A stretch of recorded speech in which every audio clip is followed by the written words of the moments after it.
de haber interrumpido la señal. No sabemos las razones aún por las cuales se cayó, pero María José, de nuevo es un gusto seguir contigo en este conversatorio.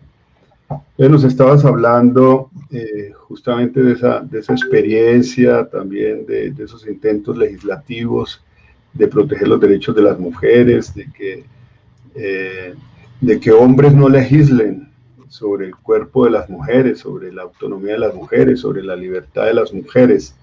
Entonces cuéntanos, María José, un poco sobre eso. ¿Me podrías repetir la pregunta? Perdón, Luis Guillermo. Sí, no. Estamos hablando de las limitaciones que se tienen también a nivel legislativo con hombres que se atreven a legislar sobre el cuerpo de las mujeres, sobre la autonomía de las mujeres. ¿Me escuchas? Más rápido. Mal, te escucho mal, está como entrecortado. A ver, te estamos escuchando, entonces sigue tú hablando,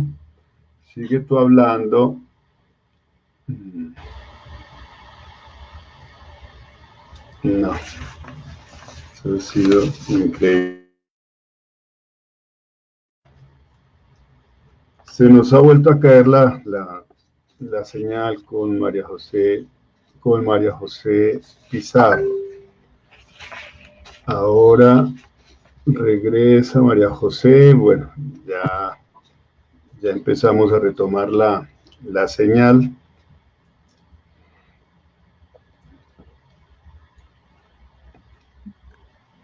Hola.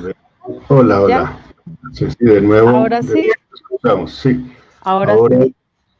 Ahora ya hay transmisión en directo, ya nos están escuchando en distintos lugares Perfecto, disculpa. del país y del exterior, no te preocupes. Entonces estábamos hablando de justamente de esas apuestas legislativas para lograr la conquista de los derechos de las mujeres, y una de las más actuales es justamente del tema de que las mujeres puedan abortar libremente en las mismas condiciones en que se ha aprobado en muchos países del mundo y recientemente también en la región. Así que queríamos que nos hablaras un poco de esos esfuerzos legislativos, María José. Pues yo creo que hemos intentado poner de presente el debate un poco ampliando las tres causales y y digamos que Colombia pueda tener una legislación similar a la que hoy existe en otros países, pero hay fuerzas que como te digo, se niegan a reformarse. Entonces, el debate no solamente es difícil porque tenemos una sociedad todavía profundamente patriarcal, donde quienes estamos defendiendo el aborto libre y seguro, pues somos sujetos de ataques y de tergiversaciones. Por ejemplo, hace unos, digamos, yo voy a decir antes de la pandemia, antes de que iniciara la pandemia, hubo un esfuerzo por intentar regular el tema. Desafortunadamente en ese momento no fue posible, precisamente por esa incapacidad de quienes están en el Congreso, mayoritariamente hombres, mayoritariamente mayores y mayoritariamente conservadores, intentar pues obviamente ir un poco más allá y entender que estamos hablando de los derechos de las mujeres y que las mujeres podemos decidir sobre nuestros cuerpos. Frente a eso, nosotros quisimos y estamos organizando una serie de audiencias que esperamos poder realizar cuando el tiempo sea propicio a nivel regional, intergeneracional y obviamente también entre el mundo urbano y el rural para intentar entender qué es lo que las mujeres piden, qué tan difícil es, cómo se podría hacer una legislación que de alguna manera pueda recoger a las distintas condiciones de vida y estructura ética, moral de la sociedad colombiana. Por ejemplo, hay algo de lo que no se habló, y es que cuando se aprueba el aborto libre y seguro en Argentina también estuvo la ley de los 1000 días. Era uno de los componentes importantísimos de esa ley. En la ley de los 1000 días lo que se decía es precisamente las mujeres que deseen continuar adelante con el aborto, con el embarazo, el Estado argentino va a garantizar la manutención, va a garantizar todo lo que necesite el bebé y la madre para poder sobrevivir durante los primeros 1000 días después del nacimiento del bebé, incluidas las condiciones médicas. Quiere decir que uno puede tener una ley armónica en el sentido de poder garantizarle a aquellas que no quieren seguir adelante con el embarazo la posibilidad de hacerlo, pero aquellas que así lo decidan, también darles las condiciones para que los niños puedan tener unas condiciones de vida digna, y la madre también, y las madres también, los padres, las familias. Y yo creo que hacia allá es hacia donde tenemos que ir. No se trata de la prohibición por la prohibición, ni de que estemos imponiendo una forma de hacerlo, pero también que aquellas mujeres que decidan seguir adelante tengan definitivamente las condiciones para poder hacerlo. Pero es un debate que sigue pendiente en el Congreso de la República y que sigue pendiente en la sociedad, y que a pesar de que el movimiento feminista y el movimiento de mujeres se ha fortalecido en nuestro país, definitivamente todavía nos queda un trecho largo por andar. Bueno, hablando de otro tema sobre la reciente matanza ocasionada por el ejército en un bombardeo en San José del Guaviare, hoy se han hecho muchos mensajes en torno a Dana Lisset, la niña de 16 años que murió en ese bombardeo, y muchos respondiéndole al ministro de la Defensa. Dana Lisset no era una máquina de guerra.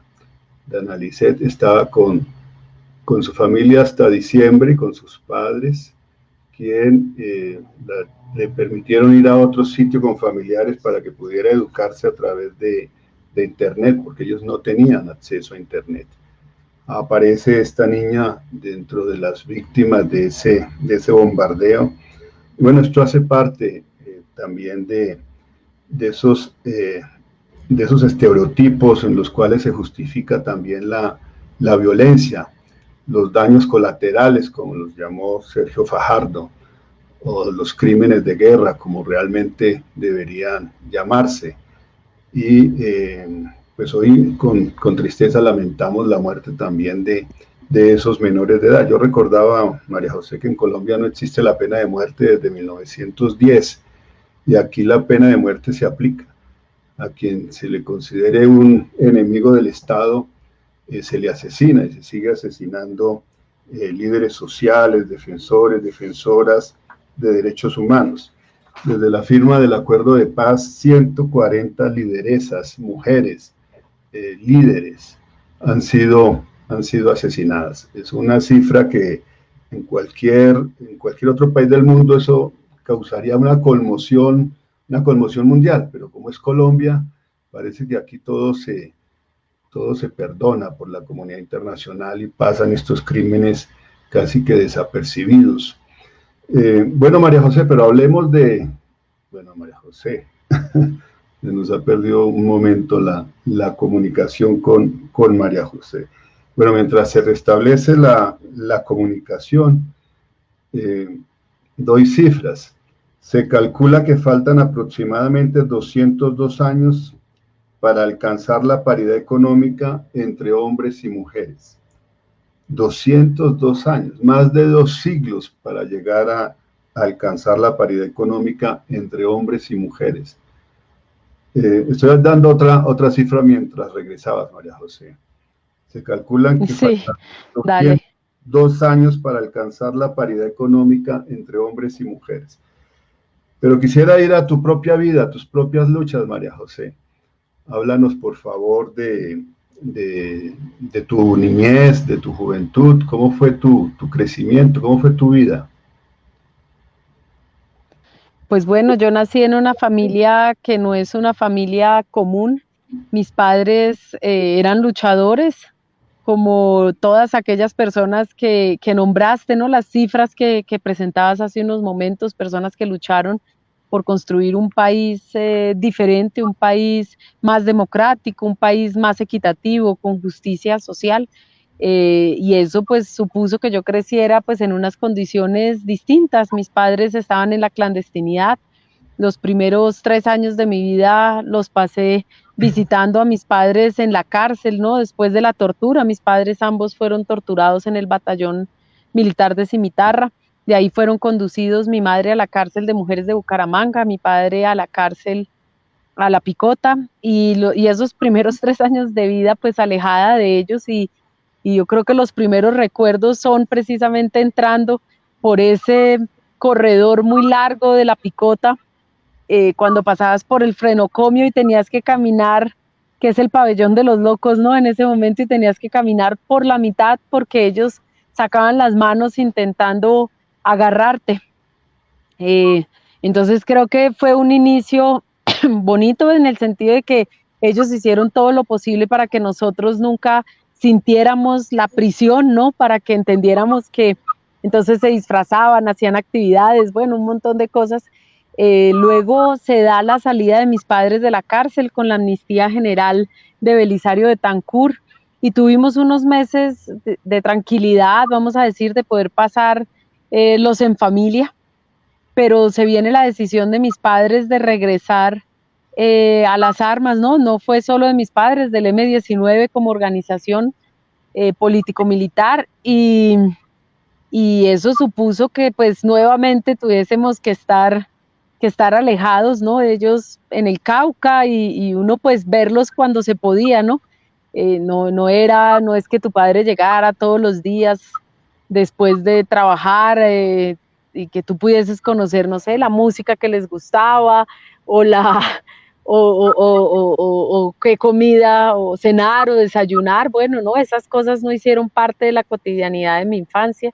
Después, pues se vienen las amenazas muy duro, y debo salir del país.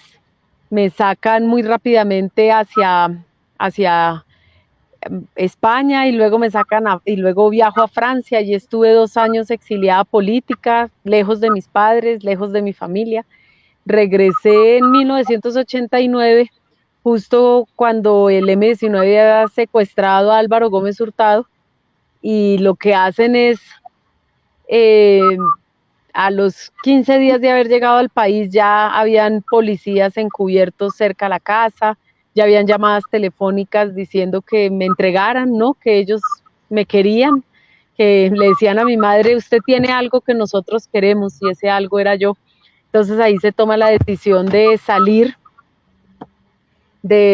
rápidamente hacia Ecuador.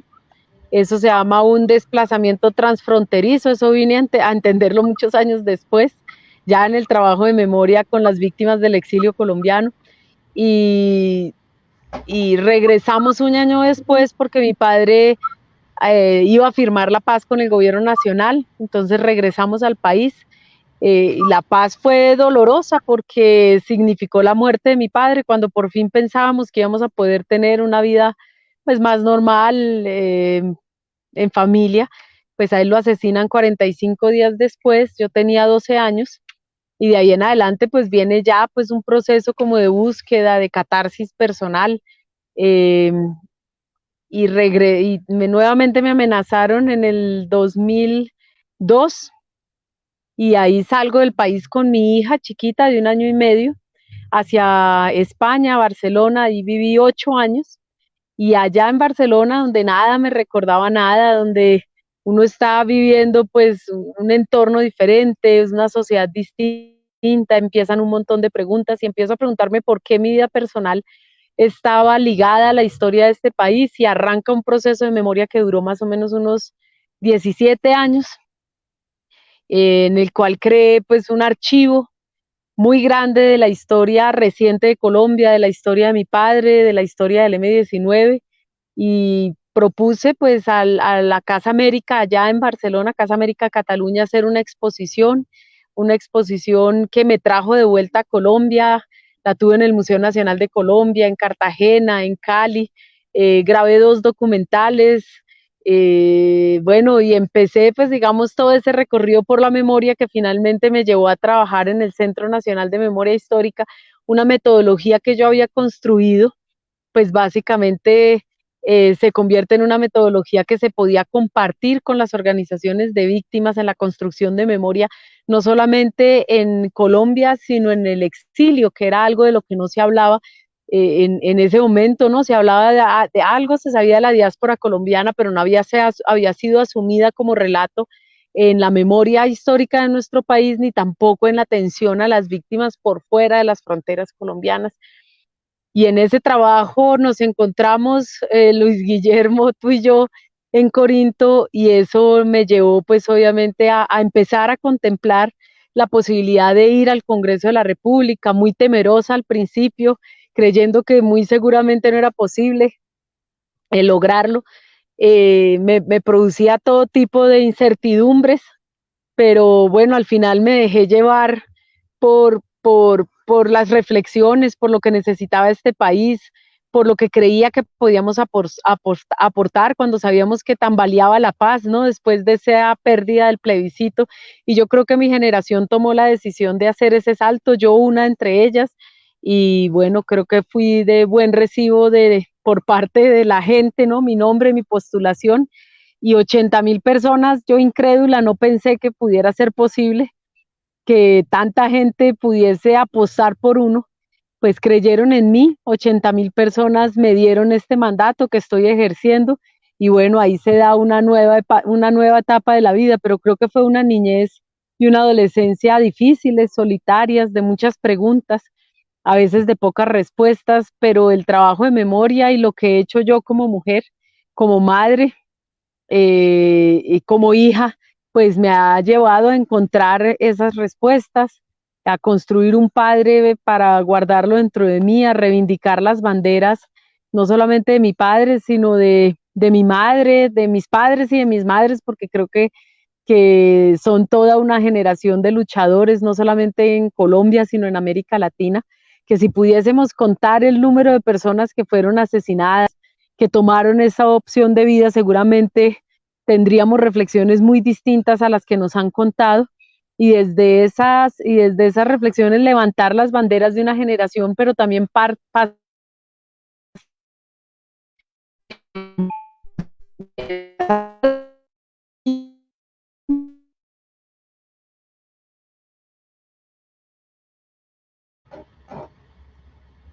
Se nos ha ido un momento la señal.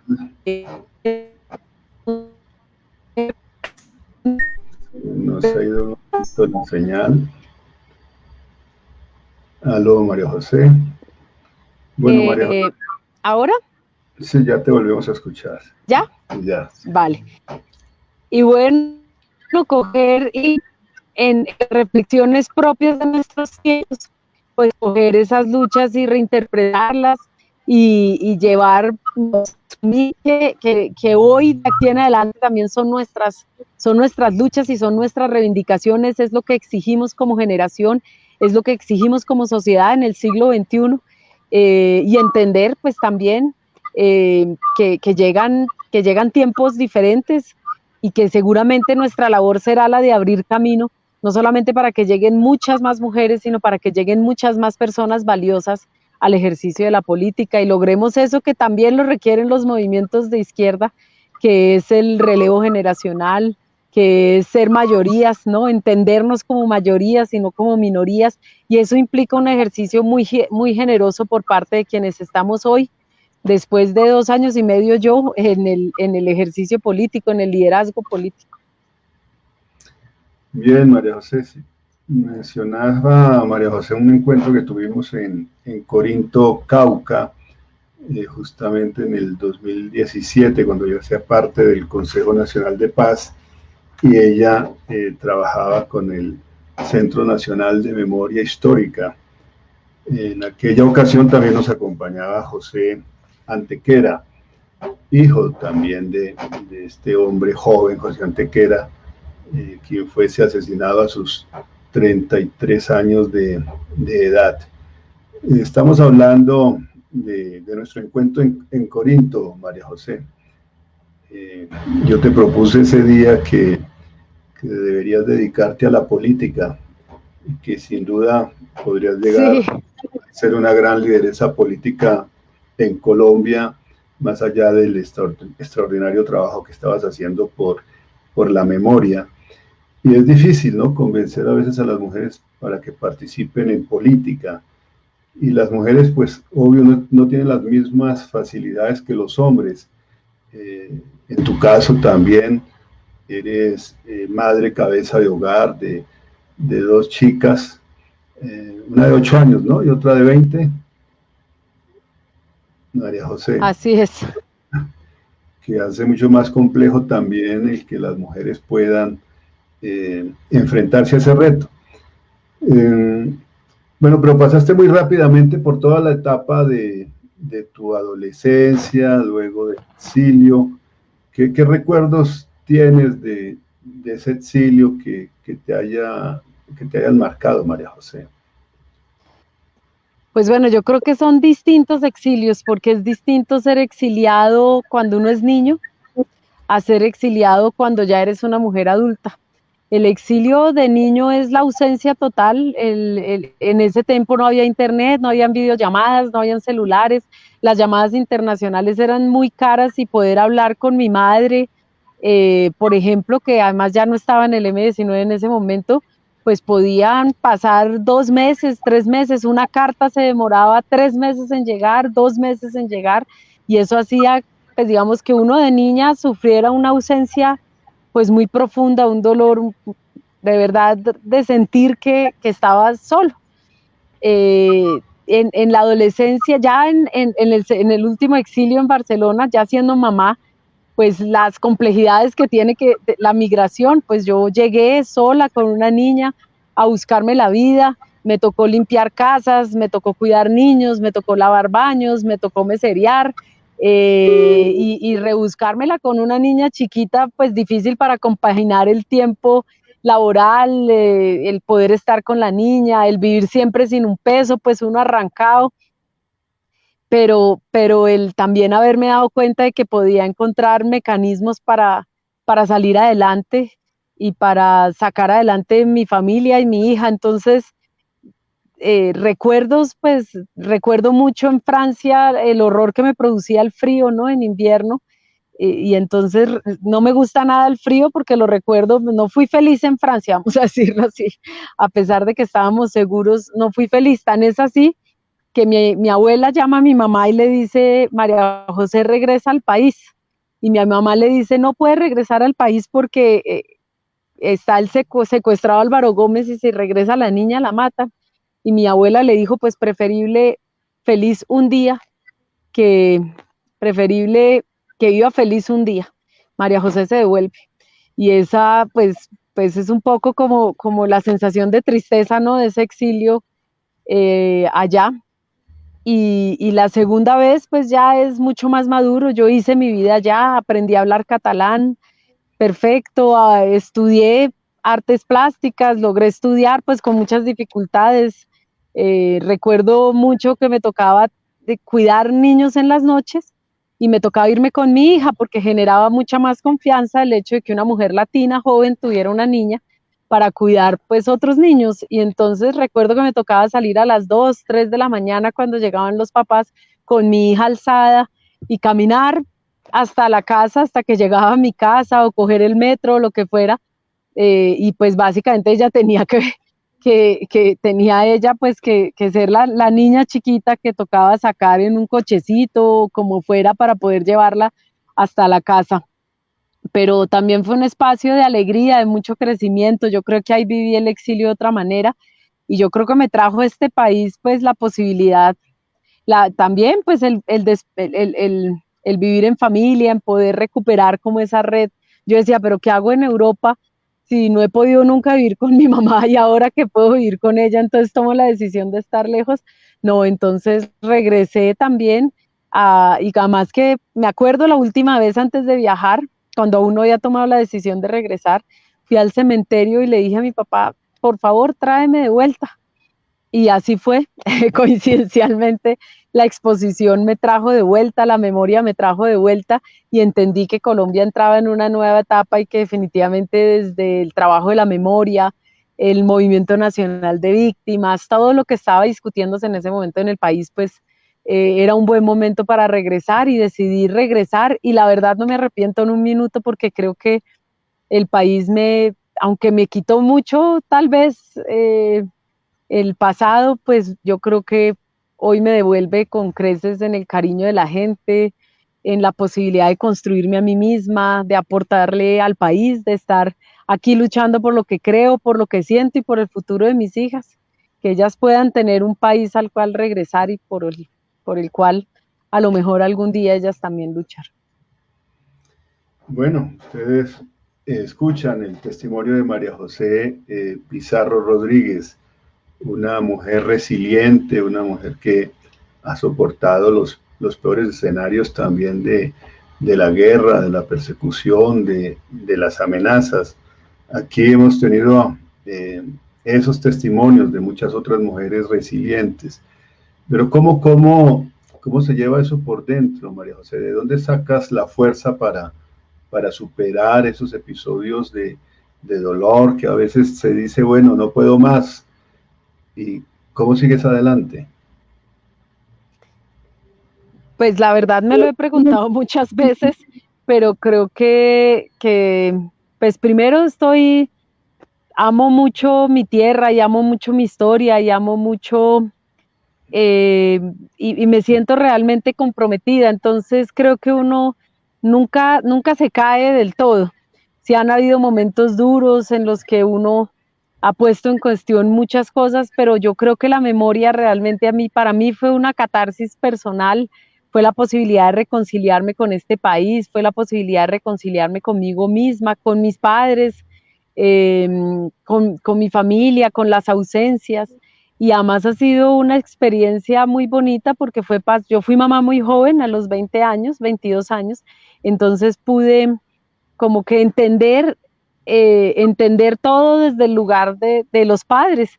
Y pues obviamente entendí que el amor no tenía que expresarse en lo cotidiano obligatoriamente, que el amor también se tiene múltiples maneras.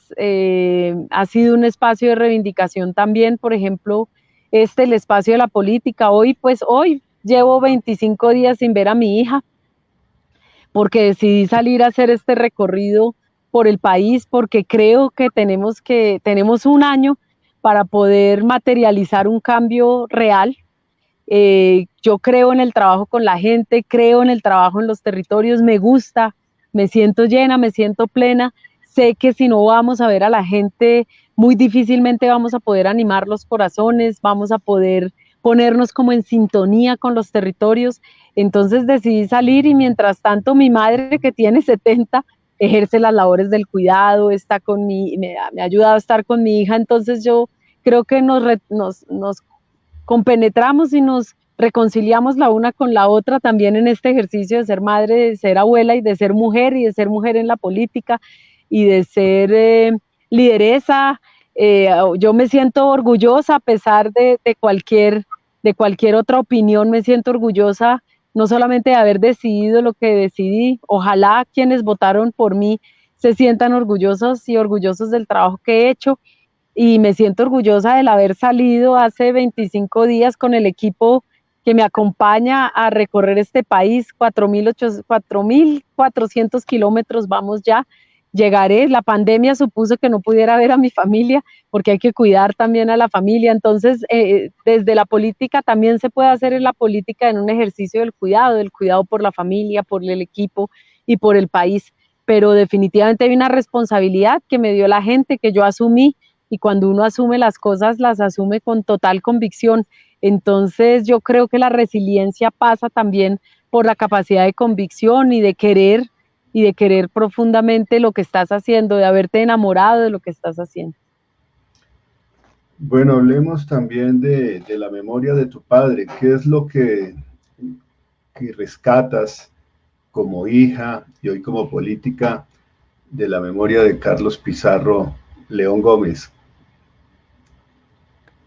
No, pues yo creo que muchas cosas. Primero, esa capacidad de reinterpretarse a sí mismo continuamente, de indagarse, de no perder un sentido de humanidad ni en la guerra ni en la política, del haber manejado conceptos éticos y muy fuertes hasta para el ejercicio de la guerra, que parece muy paradójico.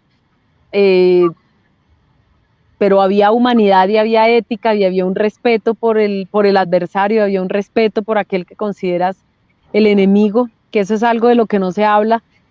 tanto, y en cambio entonces hay una sociedad hay una visión un poco estigmatizante de quienes estuvieron en la lucha armada, pero también la decisión total de que las armas no eran el camino, de que había que asumir otras opciones, del haber convencido a una generación, del haber sido un hombre de su tiempo, capaz de, digamos, se acabó la Guerra Fría y ya no había posibilidad alguna de continuar por ese camino y haber sido rebelde en eso. Entonces yo creo que fue un hombre que se rebeló a los privilegios de su propia estirpe, de su propia clase social, y entró pues obviamente al movimiento, a la insurgencia, pero también en algún momento decir, esto no es el camino, y también rebelarse a pesar de que otros grupos o otras personas que estaban decían, definitivamente parecía algo herético lo que él estaba haciendo, y decidir la paz.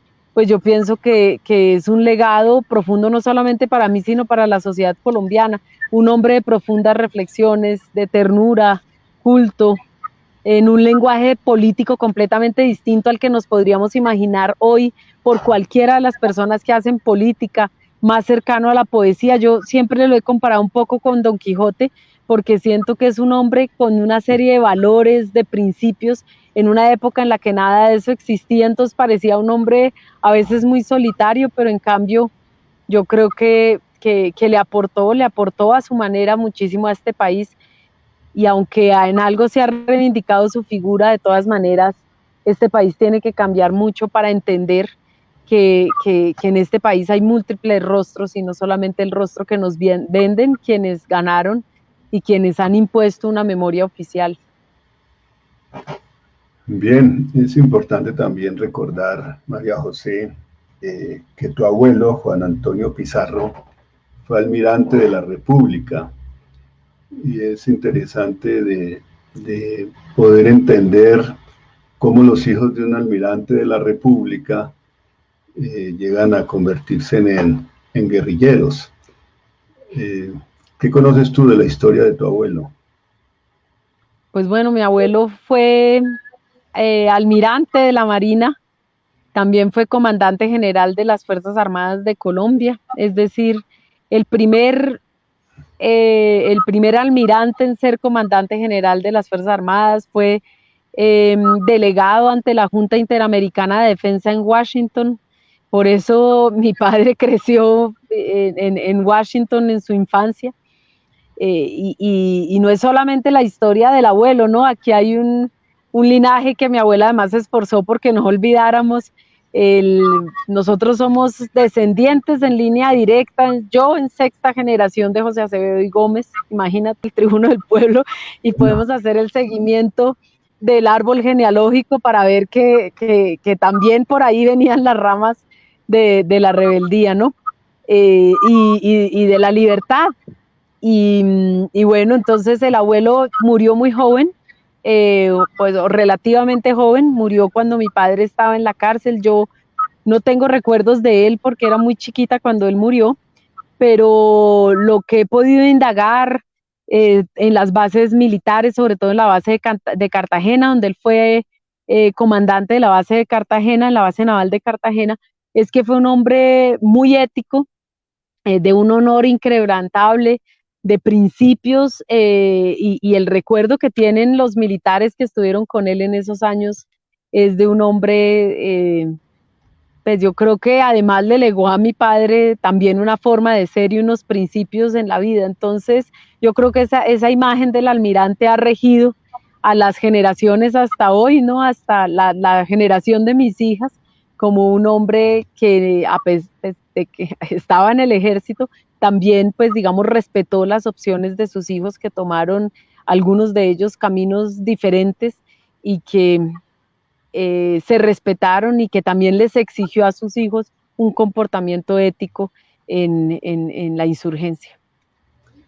Bueno, qué distancia, María José, entre un militar como Juan Antonio Pizarro y los generales de los falsos positivos, y los generales que justifican masacrar niños y niñas en bombardeos sin ningún principio de precaución ni de distinción, cuando se sabe que también los grupos armados ilegales reclutan menores de edad. Bueno, María José, llegas tú, sales del centro de memoria, y cómo es que se produce tu proceso finalmente para integrarte a la política. Explícanos un poco cómo fue. Pues bueno, llega la invitación que me hacen de encabezar, de encabezar la lista de la decencia, esa invitación de Gustavo Petro para llegar al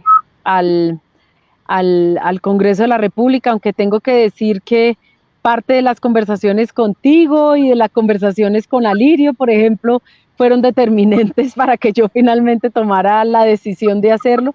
Fue una decisión colectiva, entre otras, no solamente porque pues ustedes me hubiesen animado, sino también porque, por ejemplo, tomamos la decisión con mis hijas y con mi mamá. Sabíamos que asumir este camino iba a cambiar muchas cosas de nuestra cotidianidad, de nuestra historia personal. Entonces yo pensé que tenía que ser una decisión colectiva.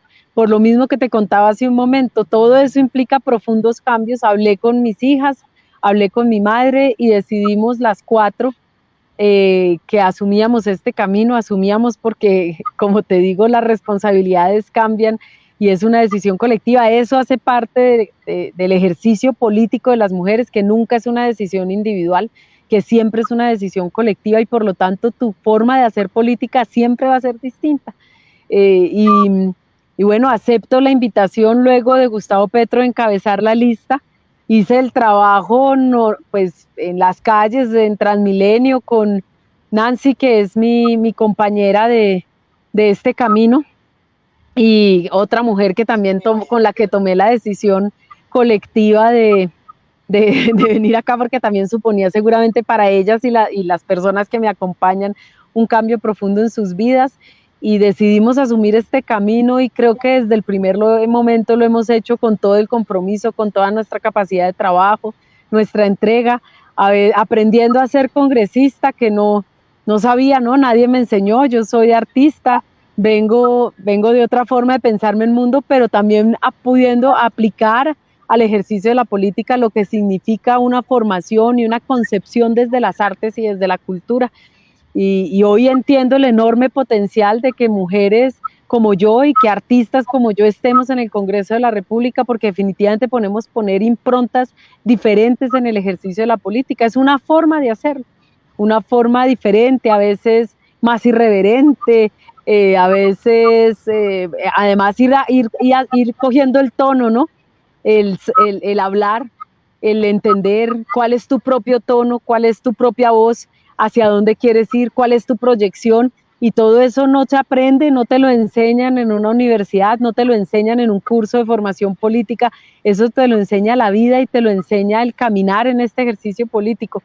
Hoy me siento más convencida que nunca de que puedo asumir cualquier otra responsabilidad que sea necesaria, pero sobre todo entiendo que no voy a dejar nunca de hacer política como la creo y como la sueño. Por mucho que a veces digan que no es el camino correcto, que así no se hace, yo definitivamente estoy convencida de que vamos a encontrar nuestra forma y que ojalá esta forma de hacer política pueda impactar a otras mujeres, pero también a otros hombres, a la juventud, a iniciar un camino que creo hoy es más que necesario. Bueno, vamos llegando al final de este programa, María José, y dejé para el final el tema del Código Electoral que fue aprobado en el Congreso de la República y que introduce las listas paritarias para cuando se eligen más de 5 cargos en corporaciones públicas, y por lo tanto todos los partidos políticos de cara a las elecciones del 2022 tienen que integrar la mitad de sus listas por mujeres. Yo propuse, pero ese ha sido el momento, no se logró, que se hubiese impuesto las listas cerradas y las listas cremallera para que no solamente las mujeres aparezcan allí como opcionadas a ser electas, sino que tengan la posibilidad real de ser electas. ¿Cómo valoras tú ese proceso? Pues bueno, lo primero es que como tú, muchas habríamos querido que fuese una lista cerrada, cremallera, que entonces tuviésemos un congreso paritario y por lo tanto la participación de muchas más mujeres en política, porque no salimos en igualdad de condiciones, porque no nos queda fácil asumir este ejercicio, porque definitivamente digamos, no solamente llegamos a un espacio patriarcal, sino que tenemos que superar muchas más barreras para poder llegar al ejercicio de la política. Que a los compañeros no les gusta que uno hable y les hable duro, a los colegas de otros partidos, a veces ni siquiera a los mismos colegas de los partidos, pero definitivamente yo creo que nosotras estamos abriendo camino y esa es nuestra mayor responsabilidad. Cuando llega la discusión en Cámara, que no llegó por el Código Electoral, sino que había llegado antes por una propuesta de reforma política que estaba cursando en el Congreso de la República, queda nuevamente en evidencia la imposibilidad del Congreso de reformarse. Quiere decir que cuando nosotros, digamos, cuando planteamos la necesidad de renovar el Congreso de la República, no pasa solamente por una renovación generacional, sino pasa obligatoriamente por una renovación en términos de que el Congreso de la República sea reflejo de las reflexiones de la sociedad colombiana en el siglo XXI, no de la sociedad colombiana en el siglo XX ni en el siglo XIX, en el siglo XXI, en el momento que estamos viviendo.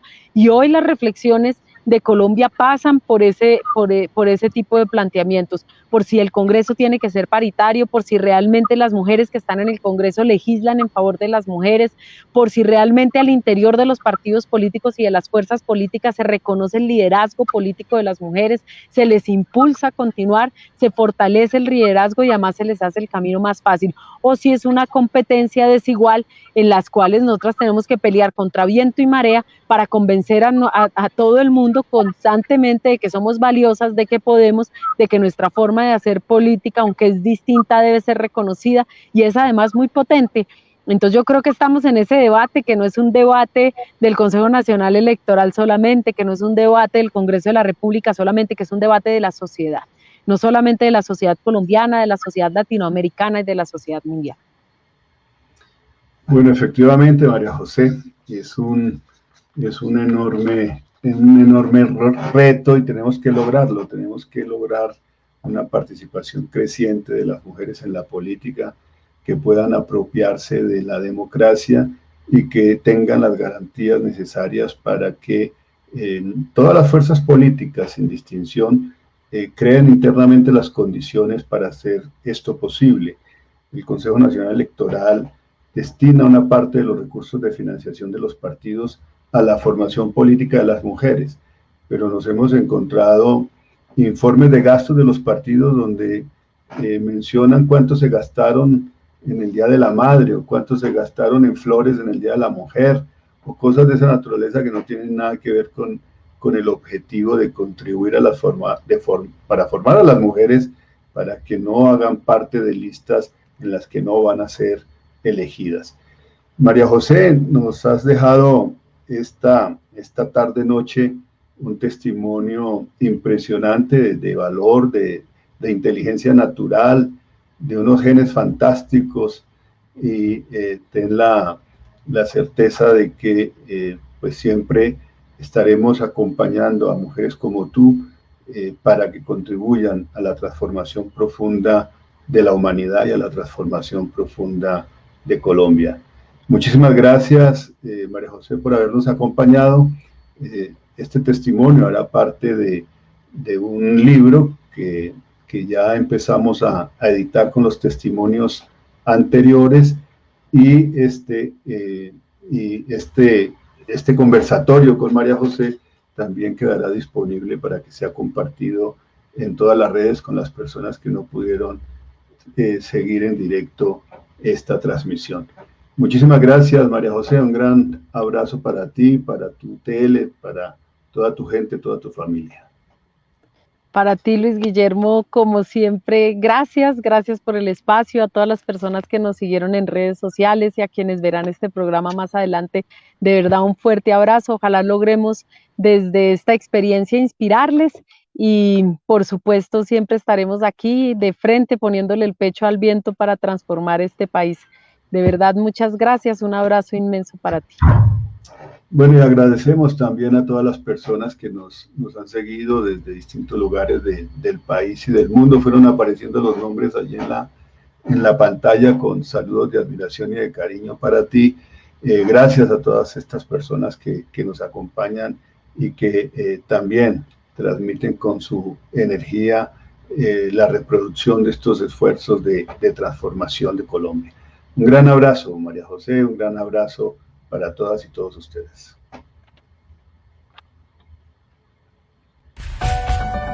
Chao, chao.